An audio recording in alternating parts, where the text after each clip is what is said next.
Matthew on his experiences in the gaming industry. He works for Sony at the moment, and Yes, he's a senior data analyst. That's right, isn't it? you got it. Yeah, I got it right. Awesome. So we'll be talking to him in a bit. So yeah, should we just kick it off with a really simple, nice, easy, get you going? Your first gaming experience that you remember? Playing. Yeah, the one that really stuck with you. That would probably be. I'm just trying to remember what system it was on, so I have to cheat and do some Googling. Yeah. Okay. It was Miss Pac-Man on the Atari 2600. So just a while ago then.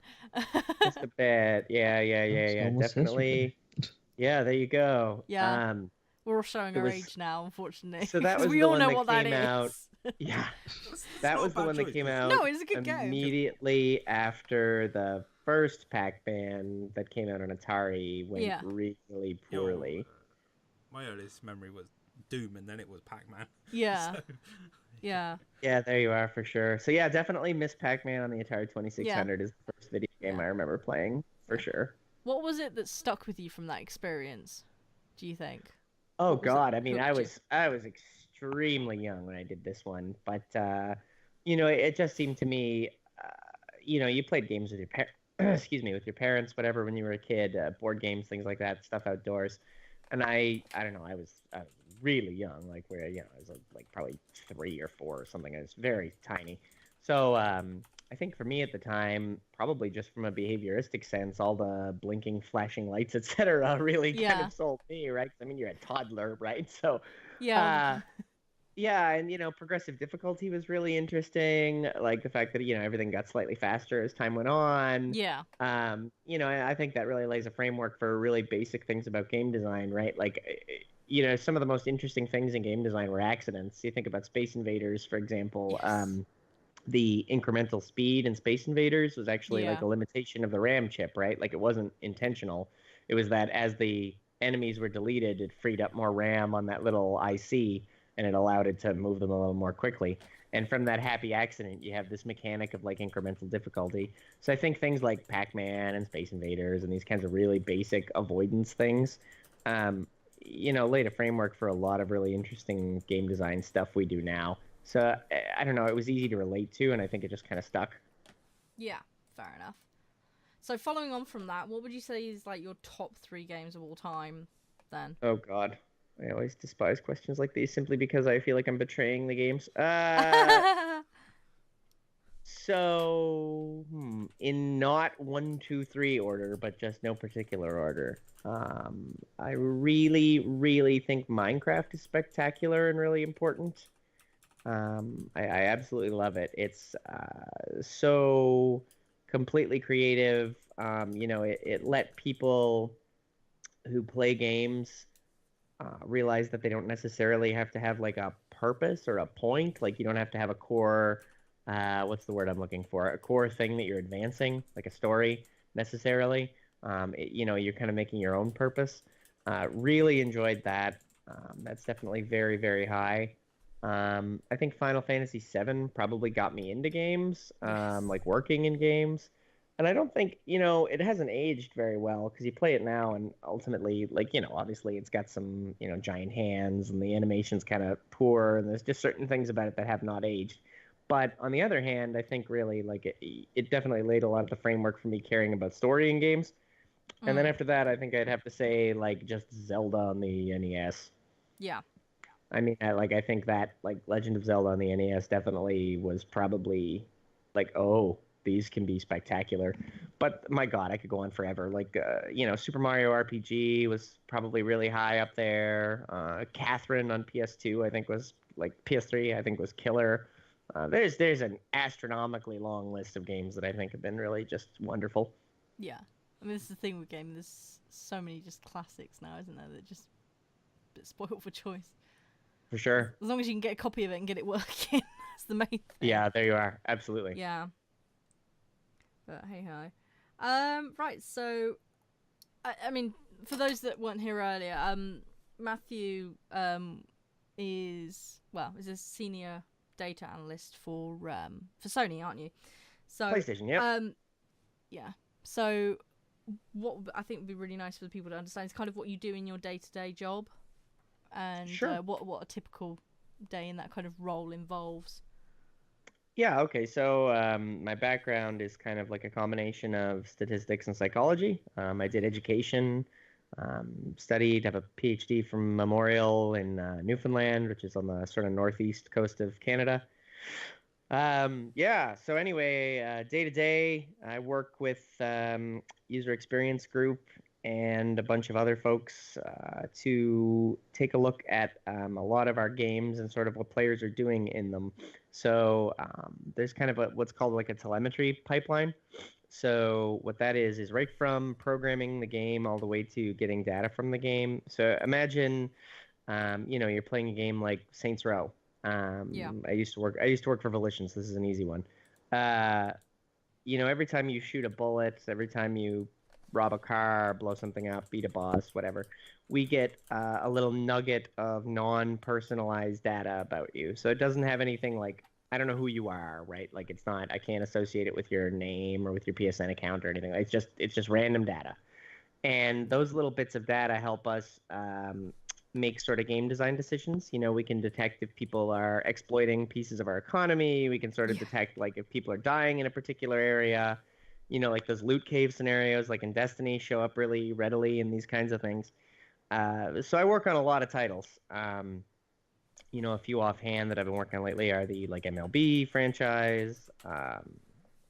There's a few dozen others, but Star Blood Arena, which is a VR game for PSVR. Working on that as well, and a lot of what I do day to day is like gather bits of. I'm trying to speak evasively because there's certain things I'm NDA'd about, but you get my point. Yeah. But it's gathering little bits of gameplay data to make reports back to people who care about what the players are doing. That's usually game designers. It's also like economy and community people. There's folks that are there, like our terms of service people that are looking to make sure nobody's exploiting or cheating, that kind of thing. So yeah, it's a feedback loop between game designers and our community. Also, I help people understand kind of financial bits, like how the games are doing from sort of a monetary standpoint.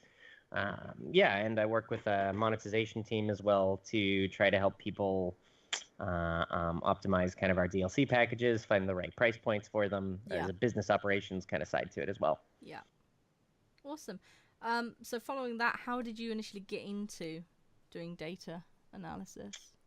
Sure. So, yeah, I worked at a handful of small indie companies just on game design in the eastern part of Canada when I was in college, working on little indie titles, mobile stuff during the first iPhone boom, and sort of catered my PhD to studying users of games. Then when I finished that doctorate, I was still working on indie games in my basement kind of thing. And Penn State had a role for like studying game programming at an engineering school in Erie and Pennsylvania in the US. So I moved there and took that job and did that for 3 or 4 years. And throughout that time, I'd contract and sort of contact back and forth with different companies, larger entities like Volition and like Sony and things like that. And eventually I just took a full-time job at Volition doing this stuff for them all the time instead of sort of on a contractual role. Worked there during Saints Row 4 and their new title, Agents of Mayhem, that's coming out. My name's on that as well. Yeah. So, and then eventually I'm at Sony. And the games industry is a bit volatile. You tend to bounce around a bit. Yeah. Yeah, that's understandable. It's quite the norm, isn't it, really, with these kind of jobs? Sure. So, all right, next. So of all the projects you've worked on, gaming related, which one would you say you've enjoyed the most and why? I really liked working at Volition. I like what I do now, sure, too. But Saints Row 4 era Volition is spectacular. I mean, that's a really great group of people. It's very small, kind of like a AAA studio, if you like. Because it's only like about a little less than 200 people, and they really care about what they're doing. The atmosphere is really goofy. The place feels very much like your friend's house. So I really enjoyed work. Everyone loves the projects. There's a lot of humor in them. I'd probably say the Agents of Mayhem or Saints Row 4 were really good. Fair enough. Right, so on to your project at the moment that you're doing in your spare time, so Beans. Yes. How did the idea come about for Beans, the coffee shop simulator? So when you work in data analysis, you work on a very tiny portion of a very large project. So and this is true of everybody working in a studio, right? Like if you're a textures animator, you might spend the entire day just literally finding bump maps for buildings or something, right? So even though you Yeah. are working on a project that's ultimately really funny and really cool and that you really enjoy, you end up with sort of one little piece of that in your control instead of the whole thing. So with Beans, it was kind of this idea like, how can I take some of the stupid humor I have and some of kind of just the dad jokes that I crack every now and then, and some of the things I liked as a kid, like we were talking about Theme Hospital earlier, stuff like that, and slap them together into something. And one of the things, California games industry thing that's always just frustrated me is sort of just the level of kind of hipster silliness around coffee shops and coffee culture generally. Yeah. And so, this was an easy area for kind of humor and just bad jokes and whatnot. And sort of, this has a very like farmer's market video game kind of feel because at the end of the day, like you can tell that like three people put this sucker together. So I think the idea was sort of just like game dev therapy. We sort of were like, how can, my wife and I, she works as she's a French teacher, but she also does like localization for games as well. Oh, right. And so we kind of just wanted to get some of our bad humor out into it and have sort of absolute control over it. Fair enough. Right. What was your biggest challenge in developing Beans? AI and pathfinding. To be honest with you, writing like so it's a state-based AI. Basically, they all the little people that wander around in your restaurant go through states. So state-based AI basically means that at a given moment they are trying to accomplish a task. So it might be like trying to find a cash register, trying to find a chair, picking my order, that kind of thing. And so writing that AI system myself, not fun. On top of that, also the pathfinding is really janky. It's based on A-star, which is a pathfinding algorithm. Yeah. But those two things were definitely like really the hardest parts of the game. Honestly, we were doing it like in free time, so there weren't huge interpersonal challenges, right? Because it's just my wife and my best friend and I, Yes. so there wasn't that kind of development team challenges that you normally run into. Finding money is always hard because it's not free. Engines cost money, development costs money, publishing the thing costs money, making sure people actually see the thing costs money. So that definitely was a problem, and getting visibility is always tough. That's something you really fight with in indie dev generally. I mean, even if you're making a big $2 million project, it's sometimes really hard to get people to actually see the goofy thing you put together. Yeah. Sorry, I can ramble forever. No, it's so good. It's so good. No worries. Originally Beans went through Kickstarter, didn't it?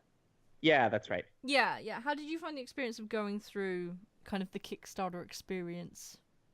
Not bad. A lot of people came through with us around the same time that are making really cool games, and a few that are making not so great games. Not that all indie games aren't really just charming on their own, but what I'm trying to drive at here is when I taught game development, like our game programming at Penn State, you could sort of tell which students were in it because they really, really loved the crap out of what they were doing, and which ones that were kind of like, this will be an easy class. And you see people who put a ton of effort into their Kickstarter campaigns and then do poorly, and you feel terrible. But on the same time, you see like that stupid juicer, that like $400 juice crusher or whatever that ends up making $1 million. So Kickstarter is a funny place. We had a great experience, pretty much. I've had a few backers that were a little bizarre. I did an article about this on Gama Sutra lately. There's kind of like a thing with indie games. You familiar with like the gray market reselling sites, like G4A and all these stupid things? So unfortunately, they've given rise to like this really bad habit of like folks going and backing Kickstarters and like being like, oh, I'll back you for $50 if you give me 100 keys for your game on launch day, and like just preying on people because they know they're going to spend like $50 and get the keys for 5 cents a piece, whatever, and then go and resell them. So we had a lot of that. But besides that, honestly, the experience was pretty good. Kind of a fun way to kind of gauge interest. Obviously, if your Kickstarter comes out, and it completely flops dead, it might not be the best indicator of health of your game. But sometimes when you do your Kickstarter, you're also in the period of development where you're kind of looking for what's the word I'm looking for? Like inspiration. You're kind of like, is anybody going to like this? That sort of deal. So out it comes, and then you're sort of like, oh, hey, people actually like this thing. Cool. And then, that kind of does it. So no, I had a good time with it. I would certainly do it again if we have the opportunity to make any more of these kinds of games in the near future, or any games for that matter. Yeah, definitely. Cool, awesome.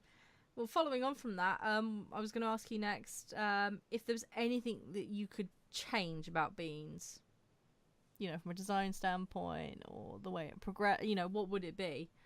If there's something you would change. Yeah. We had, because it was funded entirely by ourselves and built just like in our basement and free time kind of thing. I would definitely. That's a good question. I don't know. There's a lot of stuff that was supposed to, or was originally going to go in there, that didn't actually hit the game.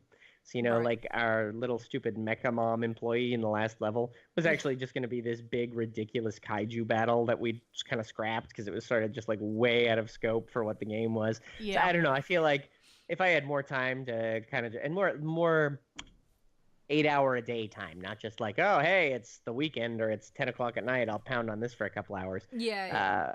I think I would have liked to go back and had like a full-time amount of time to develop it a little more frequently, because it really, like, there's a lot in there that's really fun, but there's a lot more that I wanted to put in that didn't actually make it in there. Yeah, fair enough. You are planning to patch some stuff in though, aren't you? Yeah, there's a bug fix and sort of quality of life patch that is actually, before we started talking today, I was working on, so that'll be out. Should be like August 1st. Steam takes a little while to let your patches go through, so very first couple of days in August, users that already own it can see that come through, and first things you'll notice like really quickly are just basic stuff that the community was really asking for. There's a pause feature, there's like a level select feature, there's sandbox mode feature when you select the level.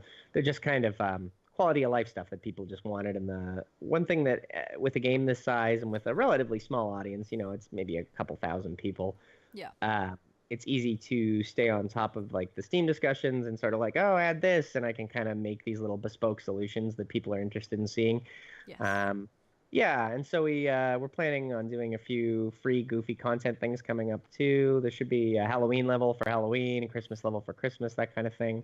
And then we'll probably do one very cheap, like $1.99 DLC pack in next March sometime that'll have a bunch of extra levels. And then we just sell the whole shebang with its, I guess it'd probably have about 10 or 15 levels at that point, and people can play it to their heart's content. And I think I'll probably just put it to maintenance at that point. Okay, brilliant. Right, and actually leading on quite well from that, actually, I was going to ask next, kind of, how much has the community feedback actually influenced the development process? Oh, sure. So we're definitely like trying to make a little game that makes people happy at the end of the day, right? Like, it's not something that's going to make me a millionaire. It's a little $5 game. So it's definitely something we wanted to do it and to kind of just do the whole experience end to end and really get that, have people that are streaming it and they're having fun with it, and people are shooting us little like thank you notes and like doing little like silly beans memes and stuff, and it's really it's a great thing to see. It makes you really happy. So to that end, we've been on top of the community stuff like crazy. Every time anybody, like, we try to respond to every single thing on the Steam discussions. We've been answering like little personal questions. People have been like, hey, how do I make like a cappuccino? And I'll come in and tell them, like, sneak into people's streams and give them cheat codes, things like that. So hugely, I guess, is the answer. When people ask for bug fixes and features and stuff like that in our, on our Steam community page or on Twitter, things like that, we really do try to make sure they get in there for people. Because, at the end of the day, we just want people to be happy with it, right? And kind of have a good time. Yeah. Sorry. Crispy, thanks for subbing. Much appreciated. Have you got anything planned for the future? Anything coming up? Any more Beans projects or anything outside of Beans that you're planning to do on the side? So we do have, like I say, the Beans pieces that are coming. There'll be 1.1 August 1st or August 2nd, probably. 1.2 probably September 15th or so. There'll be our Beansylvania silly Halloween thing on, late October, Christmas, and then a pack in the spring. We do have another not yet talking about RPG project that we're working on. That'll be kind of a bigger, longer thing. Probably start talking about that next summer sometime. Fair Get some enough. people some Keep an eye out ideas for of what that. we're working on. Yeah, absolutely. Because Something to look forward it's to. been fun, and it'll be another one of these kind of hobby dev things, and it seems like people really enjoy it. So it makes keeps me busy. Yes, yeah, plenty to do. Outside of beans, though, do you have any like hobbies or other interests that you fill your time up with? Oh yeah, absolutely. So we're like craft brew nerds and travel nerds. We like to kind of travel around a lot. My wife and I homebrew. Kind of athletic, so we go scuba diving and things out here. I mean, we live in California, right? So I spent last weekend in Mexico, and yeah, absolutely, right. I just hopped down to Tijuana for the weekend last week, and yeah, it's been great. So definitely kind of a traveler craft beer guy. Fair enough. Yeah, it's a bit We were cold to actually be in doing scuba diving over London here. I think it's two summers ago. We were in London and Nottingham and a few places in the UK as well. Yeah, I did a few uni courses up in Nottingham. Oh, okay, very cool. Yeah, a long time ago now. So as you've mentioned before, actually earlier, you were lecturing at a couple of establishments, weren't you? In the past, I don't know how many years ago, but you've been involved in the education side of things.